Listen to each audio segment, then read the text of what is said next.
everyone. Welcome back. Super excited to have everybody here today. What I was thinking I would love to do before introducing our co-host is go over a couple housekeeping items. So just so everyone knows, we will go ahead and send the replay to the show right afterwards. So you have it in an email. You can rewatch it, share it with your friends. In addition, any questions, go ahead and post them in the chat section. And then at the very end of the show, we'll go ahead and get to any of them. And then lastly, if you can't stay till the end, even though we would love you to, go ahead and read the special offer email that we're going to send out a little bit later today. And then, so let's start introducing our team. So I'm Andrea, for those of you who don't know, National Sales Manager here at GovSpend. Welcome again. And then with me, I have Stephen Bryan. He's the Dean of GovSales University. Hey, everybody. Thanks for joining our workshop today. Webinars are so old school, so appreciate everybody attending. Yep. And then we have Jack Siney. So he is co-founder of GovSpend and creator of GSU. Whoop! Man, a few words. Steve's giving away money. Money, money, money, money. Thanks for the introductions, Trey. Yes, great job on the intro. Yes, and pleasure. The music, summer vibes. We're still hanging on to summer over here. I think it's the last month of summer we got, and then it's What over. is it? September 1st is first day of fall? Yeah, I'll go with that one. I think that sounds right to me. I think that's when Starbucks starts giving out the pumpkin. So that's how I know my seasons.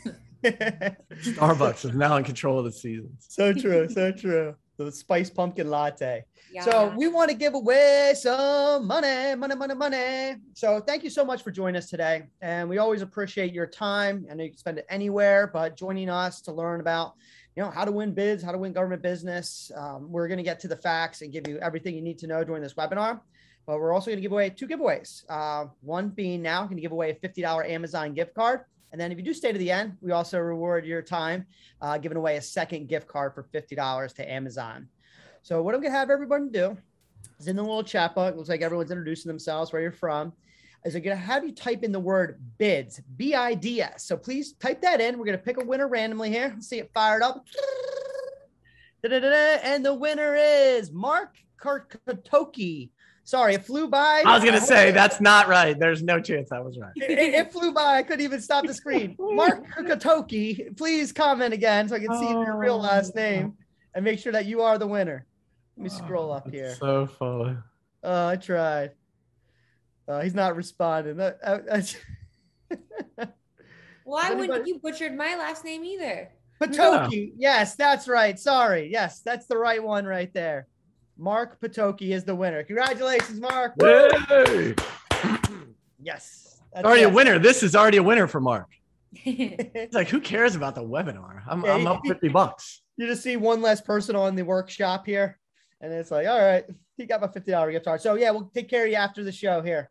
So I want to turn it over to you, Jack, the man of the hour here. Kick it off. Well, listen, so today will be different. If you follow us, we do a workshop or webinar every single month, but today it's going to be a little different. One, we're going to offer a service to help you. We've never offered ever before. So if you love being part of a focus group and want to see something super creative, we corporately are going to be the first time we ever talk about offering a service to help you win bids and RFPs. So that's coming. I'm super excited to talk about that. But if you, we always lay out like, hey, if you're doing bids and RFPs, how can you get better at it, right? That's what we want to talk about today, because a lot of folks, especially when they think about the government, they're like, oh, bids and RFPs, bids and RFPs. But before we do that, listen, we want to tell you what we always say. We don't want you to do bids and RFPs. So listen, we don't want you to do bids and RFPs for these 4 reasons, which you always see, all right? One is they're highly competitive. Everybody knows about them in today's technology era, right? If there's a bid and RFP out, especially from a government agency, everybody knows about it. We all know they take a long time. Typically it takes, if it's just a bid, maybe a couple of weeks, but an RFP could take months, if not years, if it's big enough. So that's awful. And then you're only going to win a third or 25% of them. So it's like baseball, right? If you get 1 out of 3, you're doing great. And so that's super, super challenging. And then especially in the government world, listen, we talk about this all the time. 80% of government spending doesn't go through a bid and RFP. So some of you are like, I'm just going to do bids and RFPs. I'll just have a bid RFP service. I'll just submit my bids RFPs and blah, blah, blah. But listen, 80% of government spending doesn't go through the bid and RFP. So that's why we don't want you to do bids and RFPs. But listen, some agencies put out a bunch of bids and RFPs. Some procurements have to go through a bid and RFP process. So then the key is like, hey, how can I get better at that? And so this workshop, webinar, whatever we're calling it, Steve, it's going to be somewhat data intensive. So I encourage you to grab a piece of paper or however you take notes. There's nothing rocket science we're going to talk about, but we're going to give you a bunch of little tips. And I'll just say this quick sidebar. Sorry for talking so much. Listen, the difference between somebody that makes X and 5X are all the little details. It's not 2 or 3 big things. Everyone's like, just tell me the 2 secrets. There are no secrets. There's no secrets. Everyone knows the pitch, the FAQs, everyone knows that part. It's all the little things. And so that's what we want to share with you today. Like, hey, how can you win a higher percentage of bids and RFPs? So if you have to do a bid and RFP, you need a system to win a higher percentage, because winning 1 out of 3 or 1 out of 4, which is the norm, sucks. And if you're a small company, having 1 or 2 government clients could almost jam you up, right? Because there's a process they have to go through. So we want to help you win 10, 15, a dozen, 3 dozen, 5 dozen, have the gov process be a significant part of your company revenue. So that's what today is about. Hey, what's a system you can use? So we call it our bid proposal system, 10 steps. How can you win both a higher percentage of bids and RFPs? And then once you won some, how do we increase the number of government clients you have?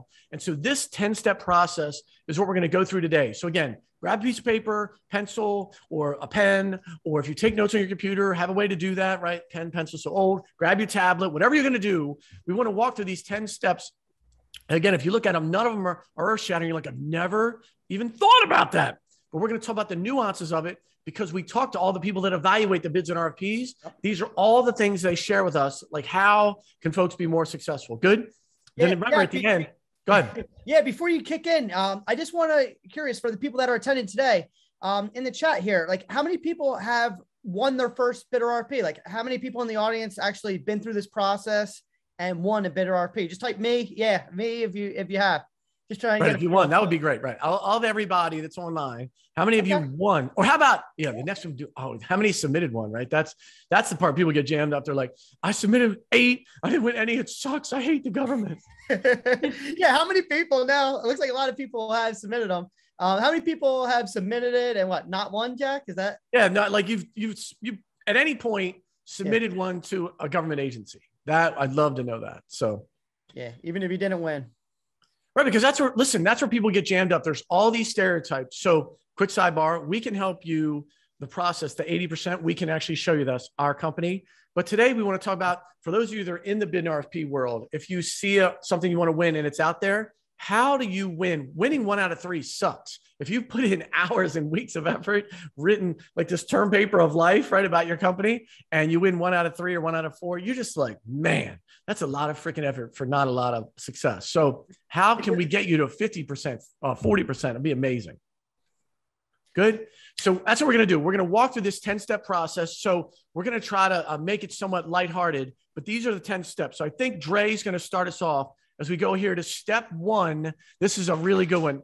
Dre, all you. Yes.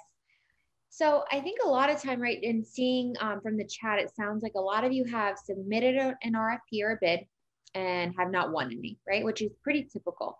And a lot of the reason because of that is because once a bid has been released, it's definitely too late, right? If you didn't help write that bid, if you didn't have create a relationship with that agency well before the bid went out, the odds of winning it are very, very slim. That's why these numbers don't really surprise me, right? I mean, we want to help you guys win more of these, but it makes sense if you're not in with that agency ahead of time, because a lot of times what will happen is, and people don't always know this, is that a vendor will already be working with the agency well before that bid has come out, whether they have a good relationship or they've just been working with them for years. It almost seems biased, right? Once the bid comes out, it's automatically going to go to that one vendor.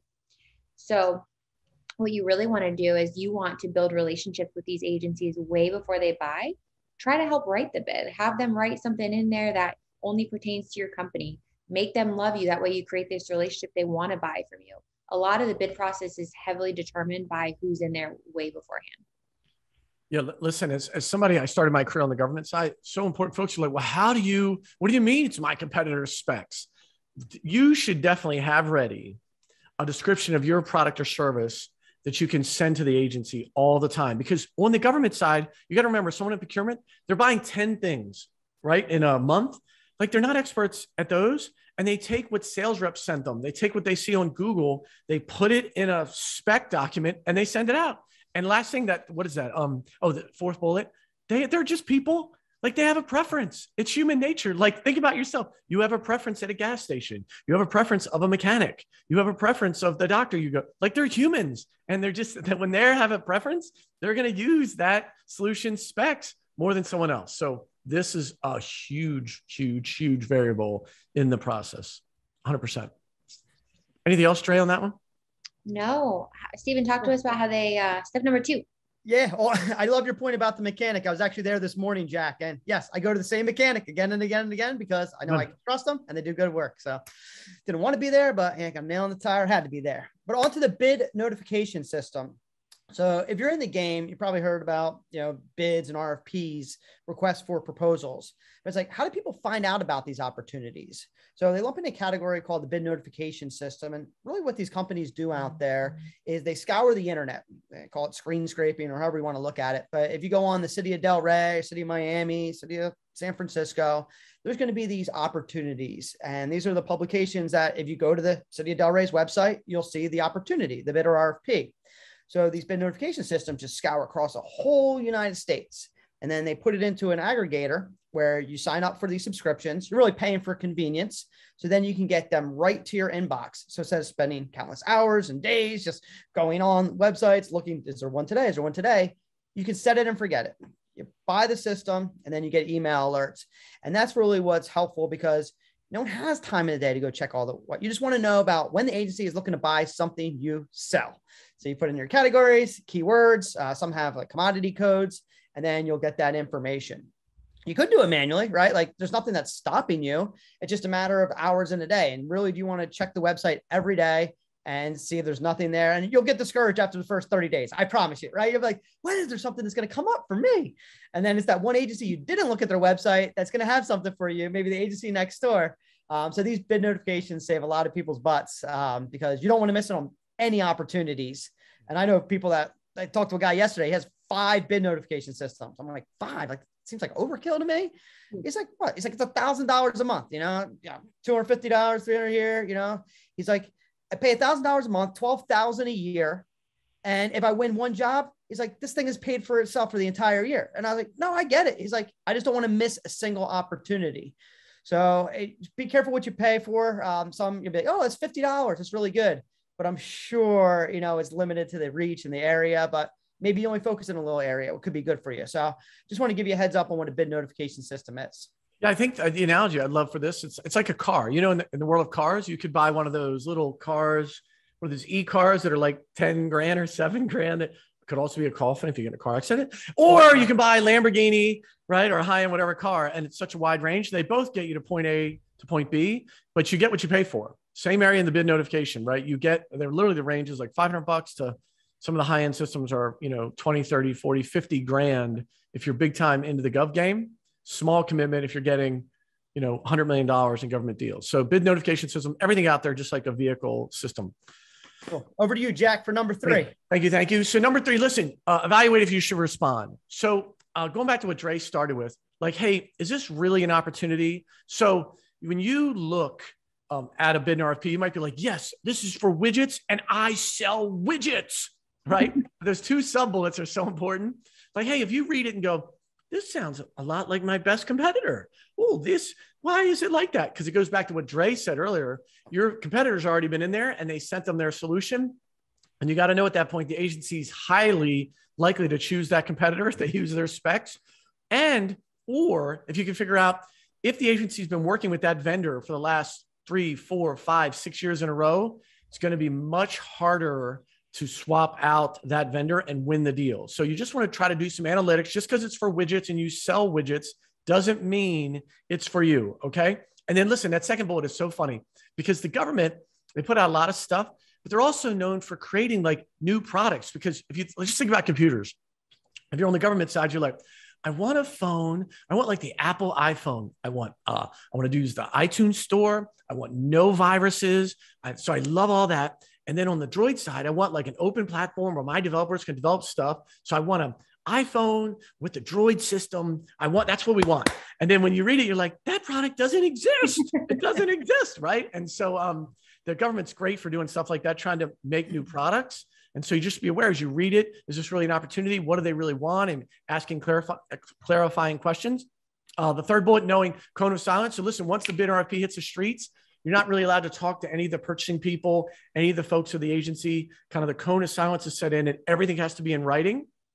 So when you ask your questions, not only will they answer, but they'll share those answers with everyone else that's interested in the bid RFP. So you should really, really, really be aware of that. And then lastly, does that opportunity fit in with what your company wants to do? Because if we're in the sales world, we all want to win new business, no doubt. But listen, if you're in Florida and the opportunity is all the way out in Seattle, can you support that? Can you still service it, support it, that kind of thing? Does it really fit into what you want to do? So make sure you look at all those variables, not just, they want 100 widgets. We sell widgets. We should respond. Make sure you kind of look at all the variables, see, is it a real opportunity for your company? Amen? Good? Yeah, Jack, I just want to piggyback on that because I'm going back to your point, like they do have that little window of evaluation to ask questions because they might want something that doesn't exist, like a Apple hybrid Android phone, right? Like, yes, you want it. So they will issue what they call addendums. I see this all the time with an agency. They'll put something on the street. Vendors will start saying, what do you really want? They ask those questions to Jack's point, and then they'll issue an addendum. And if you don't read that addendum, you fill out all the paperwork with the original one, and then they review it and like, you missed the boat. So just be careful. Make sure that you have all the documents, including all addendums, before you submit your final proposal. Amen. Amen. Amen. So true. Dre Dog. Me. All right. So number 4, you need to get a proposal writer if you don't have one today. So if you really do want to focus on government opportunities today, you definitely need somebody who is going to be your proposal or technical writer. It seems like a lot of people on the group or on the presentation today have written these bids today. So I'm wondering if anybody has a proposal writer today, but if not, you guys probably know how technical some of these documents are. Some of the bids have, holy cow, 98, hundreds of pages to go through. So definitely make sure that you have somebody who's familiar with the language, familiar with the lingo. Typically want to get somebody who's really organized and detail oriented. Again, I'd love to pull up a bid just now because when I'm going through these conversations with other prospects and they're like, oh, holy cow, this is hundreds of pages or this is 80 pages. What do I do? I'm like, well, go through it. This is a bid or an RFP, right? You got to actually go through it. There's gonna be a lot of technical terms. So you've got to get yourself familiar with it. And then to the third bullet point. So this is true. So agencies can really kick out proposals for any reason. And it could be the smallest little tiny reason, right? So maybe you were a minute late. Maybe they wanted you to mail it in and instead you sent it via email. Maybe you missed an item. Maybe you weren't responsive when they asked you a question. So some things that seem super, super tiny and minute to us, they can kick you out for any reason. So just make sure you have somebody who knows their stuff. And then lastly, so just to touch on what I was just mentioning too, is be prepared to submit paper-based and electronic bids. Every agency is a little bit different in their preference. And one agency may have different bids that require you to respond via paper. Another procurement officer can say via, electronic, right? Send it to me via email. So just make sure you read all that. It's not going to be totally uniform to each opportunity. So just make sure you have somebody who knows what they're doing and they know how you are supposed to respond. So true. That's great. All those are so true. Stevie B. Yeah, you jump in with the, assigned responsibilities, right? Because we think we're the best at everything, but again, we're not. I'm sorry to break it to you because we wear many hats, but some things are better left to the department. And when you're reviewing your bid in RFP, it could have, like I said, 50 pages, 100 pages, some are 10 pages. It just depends on what the agency needs. But when you're going through it, there's normally like a general overview. I call this the boilerplate section. It's what the lawyers will put in there because the agency always has to have that verbiage, just to cover their butts. But then there's the second piece, which is really the meat. It's called the scope of work. So one little trick that I'll tell everyone here, if you ever bring up a bid document, you just want to know if it's suited for your business. If you hit Command F, I'll bring up a little finder, and then you can type in scope of work, and it will just go right to the part of the page where they have that written. and you'll be able to just look at the requirements or type in requirements, right? Agencies might call it different things, but scope of work is primarily the term used. And then you can see exactly what they're looking for. And when I've been doing bids, I've involved my HR department, my finance department, my dev department, my sales department, because I want to make sure that the experts actually deal with that every day are helping me answer those questions. Like, how many employees do you currently have? HR, what's the breakdown of, different makeup of the company? Then it's like, all right, finances, all right, what's your revenue? Because they might want to help out small businesses. And then it's like, okay, what is your product? The dev team, that developed it will know the product. So a lot of these things are like, hey, yeah, I know it, but go to the experts. And then once you have that, then you're going to put it all together. So make sure people get you those responses at least a week ahead of time, because you're going to have to aggregate it, go through, like I said, a fine tooth comb, make sure everything has been answered and qualified. And then if you have time to go back to them and say, hey, you missed this part. So you just don't want to wait up to that bell, because if you're a minute late, see all these clocks in the background, ding, ding, ding, ding, you're a minute late, you're going to lose. So don't be that person. I know it's personally happened to Jack before. It's just a heartbreaker when, you put all that time and energy, and then it's like, wait, I'm only 60 seconds. Oh, it's $1 million deal. I have sad stories. Yeah, sad stories at the end. Oh my God. But listen, I know some solopreneurs are like, I don't have a team, dude. But listen, I think this part is so important, because we have a thing. We write the whole thing. We're like, I'm smart. I'll write the whole thing.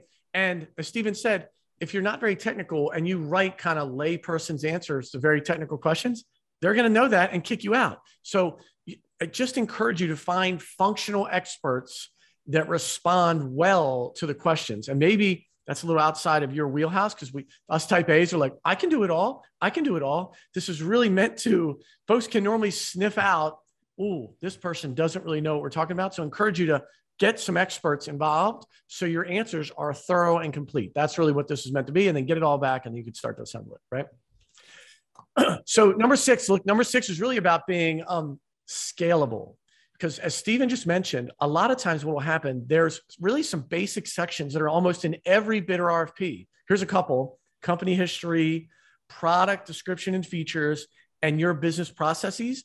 So as you get that stuff, we just encourage you, let's find a place on your computer, in a shared drive if you're at a company. You want to start to store, now listen, winning verbiage. So if you lost a bid, I wouldn't necessarily use that stuff again because it didn't work. But when you win, you're like, oh, how do we describe the company that landed better? How do we describe our product? We all know there's 100 ways to tell the story, right? If you're a tech person, you might have a little short story about the company.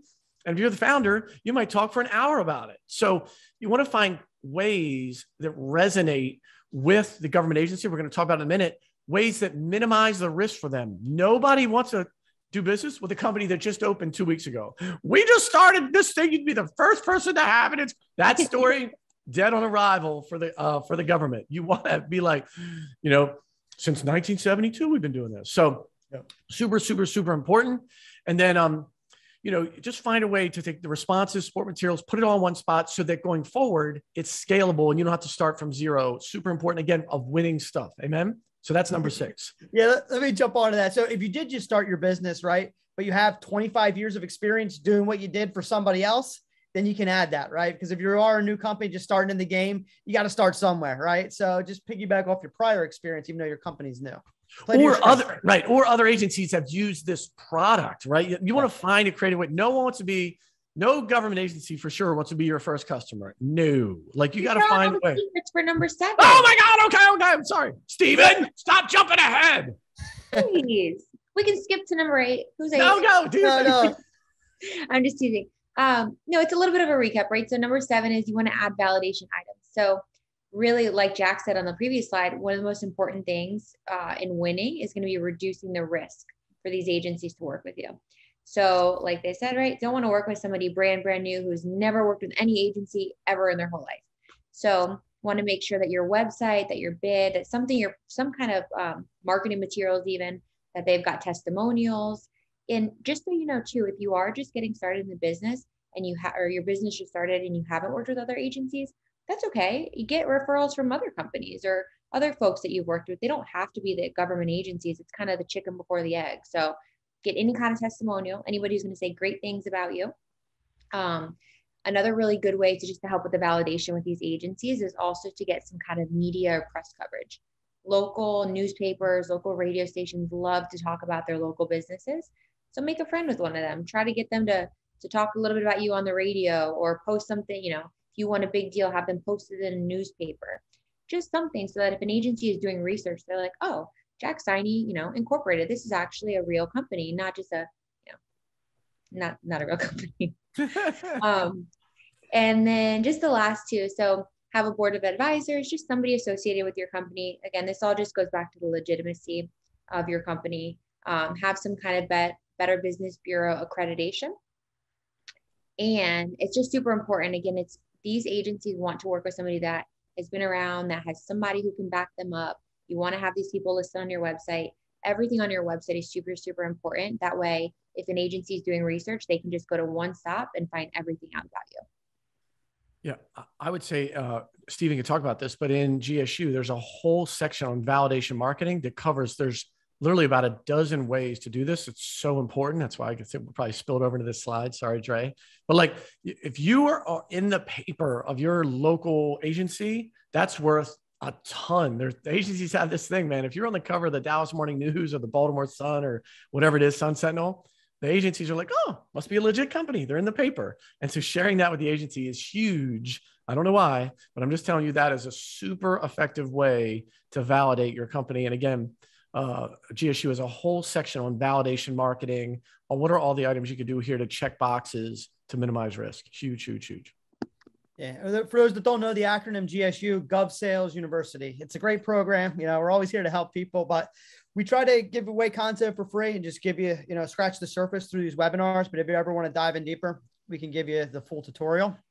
But going on to the next one, developing a creative angle, because once you get the warm and fuzzy, because agencies, they're willing to spend the money. That's the biggest misconception. People think, oh yeah, they don't want to spend. It's not their money, right? They just want to make sure the job gets done. Whatever product or service they need, they want to make sure it lasts and it's there. But you have to stand out amongst the crowd. So developing a creative angle brings us into step number 8. Because if you're winning, 1 out of 4 or 1 out of 3, it's like, well, how do you win more? It's like, you always want to do better, right? If you're winning 1 out of 10, how do you get your percentage up? Well, you have to stand out amongst the competition. And one of those things is, bringing that reassurance, that thing that if something goes wrong, you are going to be the company that's going to help them out. And to give you some, different examples, if you're like a tree trimming business, right? And there's an emergency, a storm comes through and tree branches are like laying in the road and, traffic's going to be going the next morning. It's like, well, I'll give you the CEO's like personal cell phone number. You can call me like a doctor, if it's 2 a.m., I have to get my butt out there. That's really what they want to make sure. It's like, they don't want to get a voicemail when they need you in a pinch. So any kind of like extra service or warranty or support, just going above and beyond what other companies are typically doing. The word guarantee, I guarantee I'll do that. Adding that verbiage will make you stand out tremendously and be different, right? Reduce the risk of the company. I think it was Domino's back in the day. They used to say like, if it's not there in 30 minutes, your pizza's free. Yeah. It's like, dude, I'm calling that, right? And it's like one of those things that, I don't know, it might be raining, but it get people to dial and work with you. And that's really what you're trying to do, is figure out something unique that you can bring to the table that will just bring them the reassurance so they can feel comfortable taking those next steps. And if they have 3 papers there, 3 different companies, that you're the company that they choose with whatever's unique offering to bring that reassurance. Yeah. The thing of, if you're bidding local, that thing, I'll show up in person if there's a problem, is huge. And I promise you, if it's you against another vendor and your proposal says we'll be there in person in an hour, that's so powerful. It's so amazing. And this step number 8 is the differentiator. Most people do that sub bullet, just fill out the questions, come up with creative pricing and mail it in, right, Steve? And it's like, okay, well, that's why you're only winning 1 of 3 or 1 or 4. It's like, hey, how do you do something creative? If 20 people respond, why should they do something for you? And Steve mentioned it in his thing. They're trying to minimize risk. It's not their money. So when you say, I'll replace stuff, I'll warranty it, you'll get a free replacement, I'll show up on the scene, like something that helps them make sure that the buy is great, is so, I can't even tell you how powerful that is. And sometimes it requires you to think a little while, but if you just fill out answers and mail them in, well, God bless, good luck. Your 1 out of 10 winning percentage will always be that way. So one thing, and then let's move on to step 9, but just to kind of piggyback on this too, that's why it is really helpful, especially if you are just getting started, is start with agencies in your backyard. That way you can provide that extra customer support. You can be there in a shorter amount of time, maybe have better customer service. So it's just a lot easier if you're responding to bids. If you're in Florida, don't let your first bid that you work on be in California, right? They may have a vendor, a local vendor. So I would just say, try to stay a little bit closer in proximity, especially when you're starting. Especially early on. Amen to that. We talk about pricing. So there's nothing amazing, right? We all know, hey, I'm going to try to price to win. But listen, when you talk about your proposal, 80%, once you get good at it, 80% of the proposal is the same. Company information, product information, how do you support? You're just moving it around when you get good at it and filling in the blanks. And then there's this, we always talk about, it's like a dart. You throw in a dart, like, what's the guessing game of the winning price? It's like, I don't know. Whew! And you know what your cost is, but what's going to win? Who knows? You're now with technology, you're competing against folks all across the country. Some of the vendors are going to read the exact same sentence, just like you read a text and can misinterpret it. They're going to read the specs and evaluate it and think it's very different things. So hence the price will be very different. But there's really 4 pricing options. We just want to go over really, really quick. All right. And so as you think about bidding and pricing, instead of just going, oh, here's our price, 10% margin, mail it in, hope I win. Look, there's 4 things, options that you should think about. So one is a higher initial price with a small annual recurring fee. This is like, hey, once you get in, you got year 1. If you say, listen, well, you can renew year 2 for 25% of that, or the following years for 10% of that. It is a way to get in, and then the government looks at it in a 3-year window. You have a huge, huge advantage. So once you cover your sunk cost, then hey, what would be year 2? What would be year 3? That's one way to do it. If that doesn't work for you, look, the price inclusion of additional service offerings. We mentioned before, creative angle. Hey, we'll give you the product, or we'll give you whatever it is, the widget, and we'll do all these different services, right? So price it with those services. Because again, everyone thinks the government chooses the lowest price. They don't. The government chooses the product. It's CYA, right? CYA. What's this thing? Once I buy it, it'll be great and no one will complain. That's what they're going to do. So if you add some service offerings, that you can put in your pricing model. Number 3, you hear about this all the time, low price for the initial win and then add-on business. A lot of companies do this. This is kind of like the razor blade or razor blade model, right?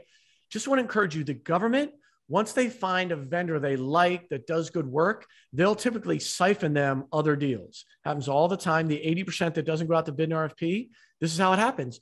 You get inside an agency, you see how it works, you do great work. They love you, you love them. They go, oh, Andrea, can you also do this? Can you also do that? And so just get into the agency almost at any cost. And once you're in there, you're like, oh, I see, I could do this, I could do that. You need this over here. It can be super, super powerful. And then 4 is really interesting. It kind of goes counterintuitive to what you hear in all government stuff.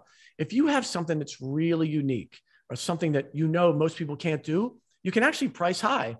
You know, if an agency has an issue with hackers, tech-wise, and you have a product that guarantees no one's hacking their system or no one's stealing all the citizens' data or no one will get into the remote testing sites, is what we're doing now, that's worth a lot to the government. And you emphasize that. Be like, hey, this is hacker-proof. You can charge almost anything for that, right? Because the worst thing you want to do is we now have this public safety emergency and like trying to protect the data, make sure it's safe. So if you do something that's really unique, you can actually price super high because the government is not price sensitive most of the time. Again, I want to repeat that. The government's not price sensitive. You're going to hear they are. They always want the lowest bid. They always want the lowest bid. They don't want the lowest phone system that after they put it in for a month, everyone complains about it. That's not what they want. They want the phone system when they put it in, or the Wi-Fi system when they put it in, or the COVID testing system once it's live. No one calls them about it, right? That's what they want, the most reliable system. So if you have something unique, you can actually price higher. Amen? Those are just some tips on the pricing. And then last but not least, Dre. So this one's going to seem obvious, but we should talk about it, right? So you want to re-review before you actually submit any of your bids and RFPs.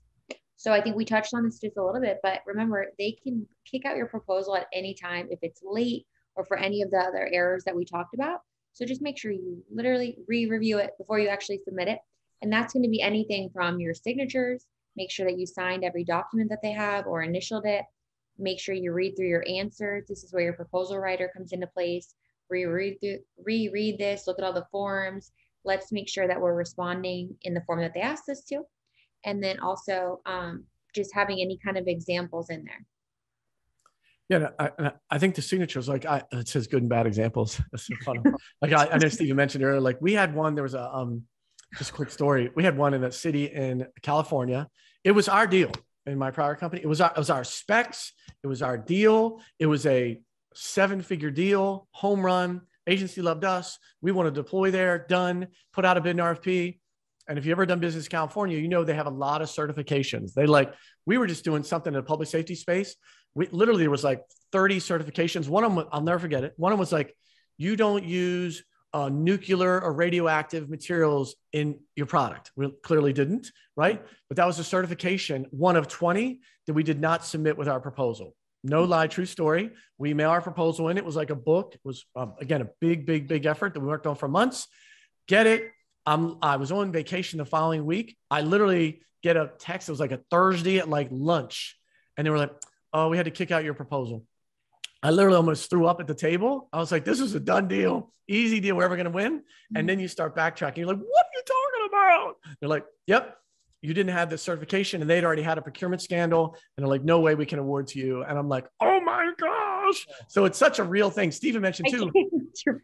Oh my gosh. It's like you work on something for a year and it just went away. And Steven mentioned too, like the deadlines for the government are the most real thing. Like they could love you. You could have the best price. And if they say Thursday at noon, it's got to be there, and FedEx or UPS or whatever, your email shows up at, 12:03, you're done. They're like, doesn't matter. They're like, the vault closes at noon. Everything after that is a no-go. And so you got to make sure you're doing all the admin things right, because no one's getting fired to use you as a vendor, I promise. And that's one of the ways always winds up on the cover of the paper, which no one on the government side wants. Don't be on the cover. And I've been to bid openings as well. And one of the things that you'll have to read like the fine print, because you can attend some bid openings, right? They'll open up the envelopes live, but they had everyone mail it in. So you had to actually have your forms physically mailed there on time, but also you had to have it on a USB drive. So they had to have the document, which to me, I'm like, can't you just email it? Like, this is how we want to do it. So just don't even argue with it. Just, all right, that's what you do. That's what you do. You put it in there. So they literally bring out this big thing. And then the next thing you know, they would stick it in the computer and have it. Didn't make sense to me, but that was the protocol and that was the procedures. And the people that were sitting there were just laughing because they're like looking at the bids and then they're saying, all right, what price are you charging? And it was for some construction project. And they ended up going with a company they never worked with before, which surprised everybody in the room, because what was happening is the money kept going to the same companies, right, that were sitting there. They're like, oh, you know how you do that? But that's a story for another day. We'll help you out. So if you're new to government business or, been in the game for a while, all these little things make a big difference in winning deals. Amen. Amen. Amen. Listen, we talked about the average win rate is 1 and 2. So I just wanted to show you some quick math, right? If your company submits, look, there's a B miss in there. So sorry about that. 2 proposals per month. And we can increase your win percentage from 25% to 40%. Look at the difference it can have. So if you win 1 out of 4, right, and you do 2 a month, so 24, just say in a year, that's 6 wins. If a system can get you just to 40%, right? So just an increase of 15%, look at the difference it can have. Whatever your average deal size is, just say if it was 100K, it's like an additional, in this case, 400K from doing the same amount of work. Do you know what I mean? Like, that's the key. It's like, it's all in the details. Again, there's nothing you've heard in the last 40 minutes. You're like, I've never heard that. Maybe coming up with a creative angle or how to do the pricing or validation marketing. Maybe some of that's new to you, right? And we can certainly help you with that. But those things, the small details make all the difference. You're doing all this work anyway. So it's like, hey, how do we increase your win percentage? Let's just say we get it to 40%. The impact of your business for doing the exact same amount of work, it's like free found money. Right? It's the most important thing as you're doing bids and RFPs. So can't tell you enough the impact it can have following a system every single time. The things we just went over. Here it is, the 10 steps, right? Influence the bid, get a bid notification system, evaluate if you should respond so you don't waste your time, get a good proposal writer, assign the sections to sharp people. Once you've won, track and save standardized verbiage so you can get more efficient at it. And then 7, 8 are so important. Validation items and a creative angle. Validation items, find a creative angle, use a creative pricing strategy, right? There's the GPP is a framework that's in Gov Sales University, Gov pricing proposal. So encourage you to go look at that. And then review everything before you submit it, because the worst thing in the world is you worked your rear end off of it. The agency wants to use you, you love them, and they can't because you missed a signature somewhere. That is a mother, makes you super upset. If you have any questions, there's Steve's contact information.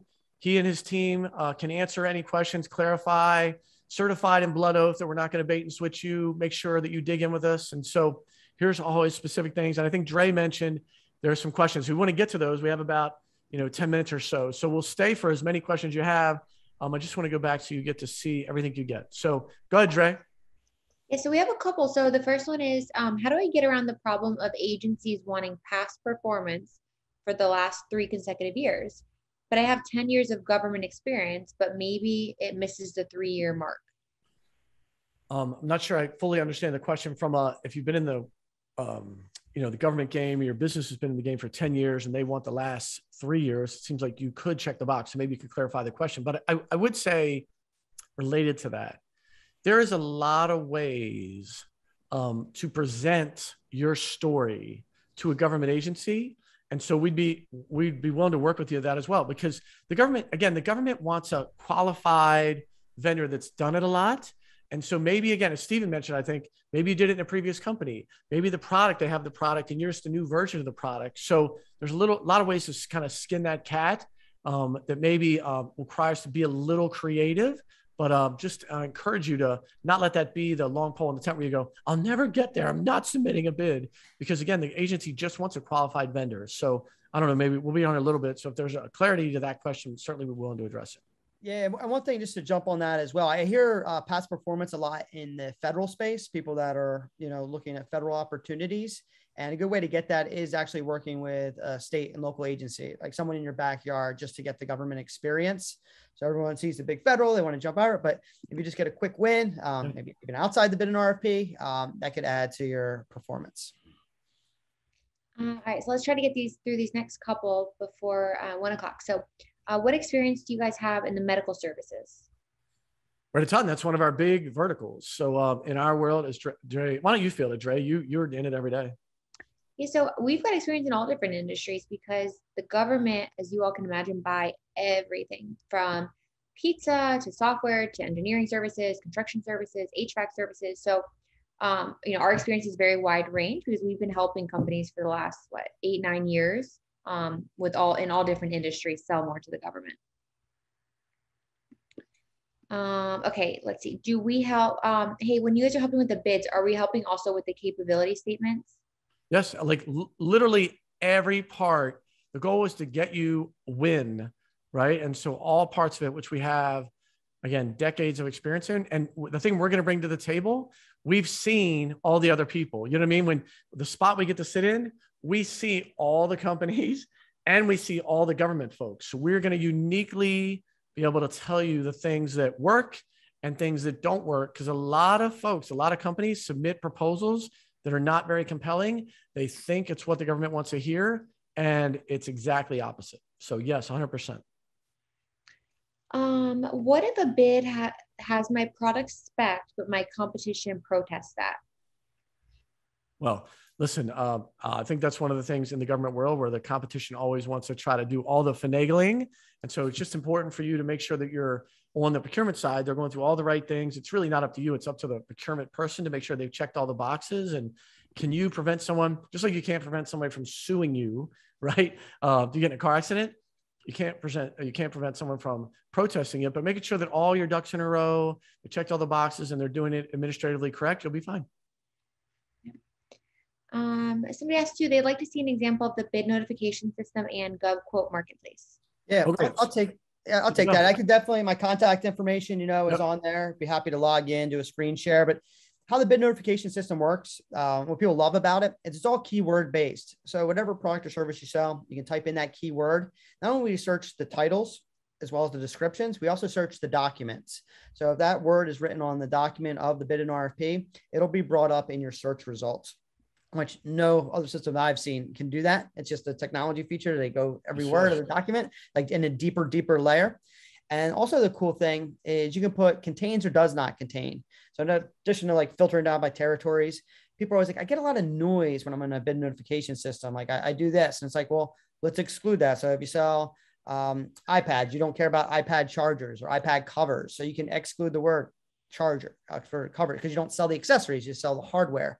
So there's little ways just to tweak it so you can just look exactly what you sell. And we love it. So if you want to, dive in for, whatever, 10, 15 minutes, hit me up 954-368-9687 or shoot me an email and we can schedule a time.